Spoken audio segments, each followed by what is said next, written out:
జై శ్రీమన్నారాయణ. భరతుడి హృదయమంతా కూడా కలతగా ఉంది. భరతుడికి నిద్ర పట్టటము లేదు. అప్పుడు మళ్ళీ గుహుడొచ్చాడు. భరతుడిని చూశాడు, దగ్గరగా వెళ్ళాడు, భరతుడి ప్రక్కనే కూర్చున్నాడు. భరతుడు పడుతున్నటువంటి బాధను గుర్తించి అర్థం చేసుకొని గుహుడు కూడా తాను బాధపడుతూ అప్పుడు భరతుడితో ఈ రకంగా మాట్లాడుతూ ఉన్నాడు. రాముడి గురించి మాటల్లో భరతుడికి కాస్త ఓదార్పు కలుగుతుందని రామ ప్రస్తావన చేస్తూ ఉన్నాడు గుహుడు. అంతేకాకుండా రాముడికి లక్ష్మణుడు ఏ రకంగా సేవ చేస్తున్నాడో, ఏ రకంగా సేవ చేస్తూ ఉంటే తాను చూశాడో ఆ వివరాలన్నీ తెలియచేస్తూ ఉన్నాడు. భరతుడికి కాస్తైనా ఓదార్పు కలిగిద్దామనే ప్రయత్నం గుహుడు చేస్తూ ఉన్నాడు. గుహుడు భరతునితో అంటూ ఉన్నాడు, భరతా, నేను లక్ష్మణుడు రాముడికి ఏ విధమైనటువంటి సేవ చేశాడో చూశాను. లక్ష్మణుడు అన్న శ్రీరామచంద్రుడి సేవలో నిమగ్నమై తం జాగ్రత్తం గుణైర్యుక్తం శరచాపాసిధారిణం, ఎప్పుడు కూడా జాగరూకుడై ధనుర్బాణాలు కత్తులు ధరించే ఉండి రామచంద్రుణ్ణి కాపాడుకుంటూ ఉండేవాడు లక్ష్మణుడు. భరత, అయితే నేనేమన్నానంటే లక్ష్మణునితోని, హో లక్ష్మణ, ఇదిగోనయ్యా నీకు పడుకోవటం కోసమని ఇక్కడ పడక సిద్ధం చేశా, ఇక నువ్వు పడుకో. హో లక్ష్మణ, మాకేమో ఈ అడవుల్లో ఉండటం, నిద్ర లేకుండా ఉండటం, ఈ కష్టాలన్నీ మాకు అలవాటే లక్ష్మణ. కానీ నువ్వు సుఖంగా పెరిగినటువంటి వాడివి కదా లక్ష్మణ, నువ్వు వెళ్ళి పడుకో, మేము రాముణ్ణి జాగ్రత్తగా చూసుకుంటాం అని నేను లక్ష్మణునితో అన్నాను. ఈ మాట కూడా అన్నాను లక్ష్మణునితోని. హో లక్ష్మణ, నహి రామాత్ ప్రియతరో మమాస్తి భువి కశ్చన. లక్ష్మణ, నాకు ఈ భూమి మీద రాముని కంటే ఇష్టమైనటువంటి వారు వేరొకరు లేనే లేరు లక్ష్మణ. నువ్వు నన్ను అనుమానించకు లక్ష్మణ, నేను నీకు అబద్ధం చెప్పటం లేదు. నేను రామచంద్రుణ్ణి జాగ్రత్తగా కాపాడుకుంటా. నేను రామానుగ్రహముతోనే నాకు కీర్తి రావాలని కోరుకుంటున్నా. నేను రామానుగ్రహముతోనే నాకు పురుషార్థ ప్రాప్తి రావాలని కోరుకుంటున్నా. నేను రామానుగ్రహముతోనే మోక్షాన్ని పొందాలని కోరుకుంటున్నా. లక్ష్మణ, నువ్వు వెళ్ళి పడుకో, నేను నా పరిజనముతోని ధనుర్బాణాలు ధరించి మా సీతారాములను రక్షించుకుంటా అని నేను లక్ష్మణునితో అన్నాను.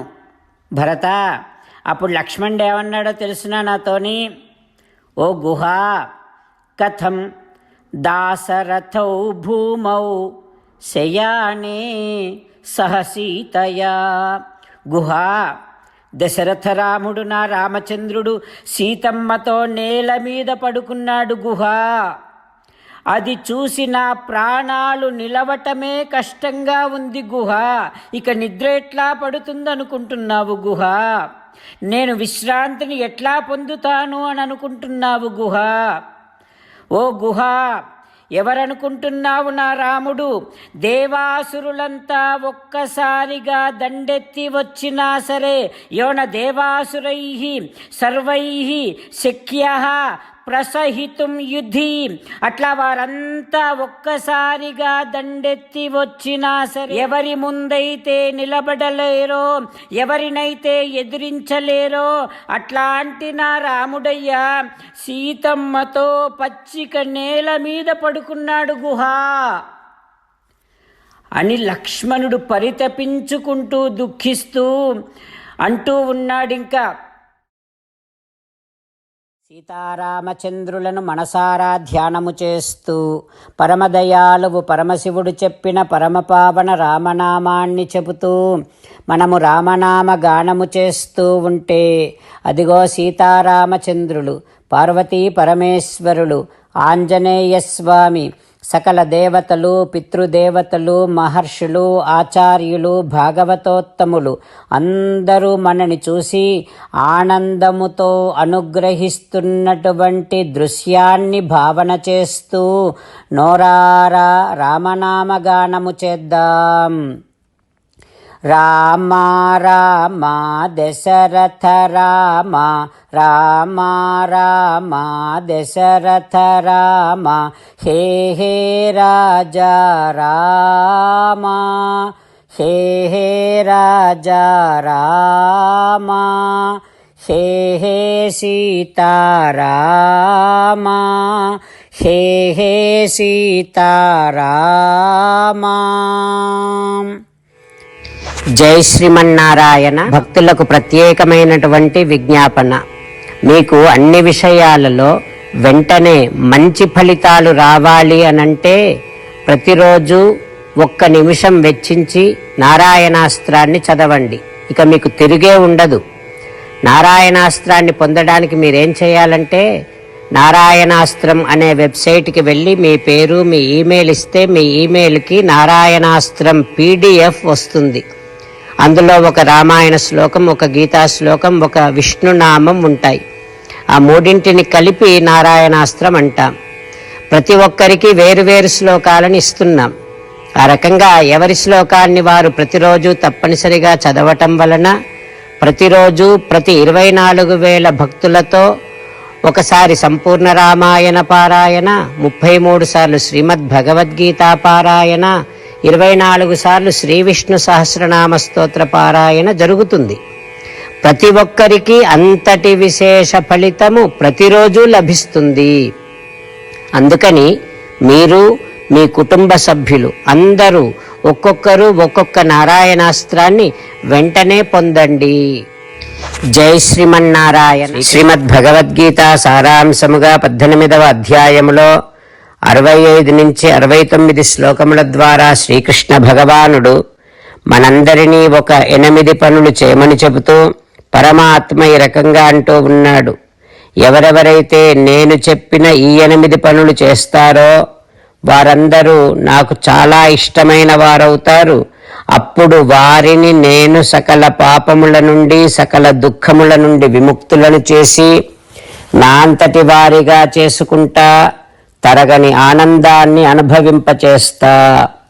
నిజమే చెబుతున్నా, ప్రమాణము చేసి చెబుతున్నా అంటూ సాక్షాత్తుగా దేవదేవుడైన శ్రీమన్నారాయణుడైన శ్రీకృష్ణ భగవానుడే మనను ఈ 8 పనులు చేయమని చెబుతూ ఉన్నాడు కనుక, హో శ్రీమన్నారాయణ, కరిష్యే వచనం తవ, తప్పకుండా చేస్తా, నువ్వు చెప్పినట్టే చేస్తా అంటూ మనం ప్రతిరోజు దేవదేవుడైన శ్రీమన్నారాయణుడికి ఈ రకంగా మాట ఇద్దాం. హో శ్రీమన్నారాయణ, నువ్వు చెప్పినట్టే నేను నిన్నే సంతతము ధ్యానము చేస్తూ ఉంటా. హో శ్రీమన్నారాయణ, నువ్వు చెప్పినట్టే నేను నీ భక్తుడిగానే ఉంటా. హో శ్రీమన్నారాయణ, నువ్వు చెయ్యమన్నట్టే నేను నా విధులను, కర్తవ్యాలను నీ సేవగా, నీ తృప్తి కోసమనే సక్రమంగా నిర్వర్తిస్తూ ఉంటా. హో శ్రీమన్నారాయణ, నువ్వు చెప్పినట్టే నేను నీవాడిని అనే మహావిశ్వాసాన్ని సంతతము కలిగి ఉంటూ నా హృదయములో నీకే నమస్కరిస్తూ ఉంటా.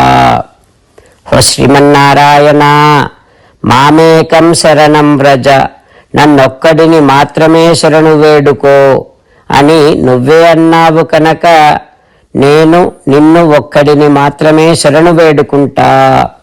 హో శ్రీమన్నారాయణ, మా శుచః, ఇక దుఃఖించకు అని నువ్వే నాకు భరోసా ఇస్తూ ఉన్నావు కనుక నేను ఇక దుఃఖించను.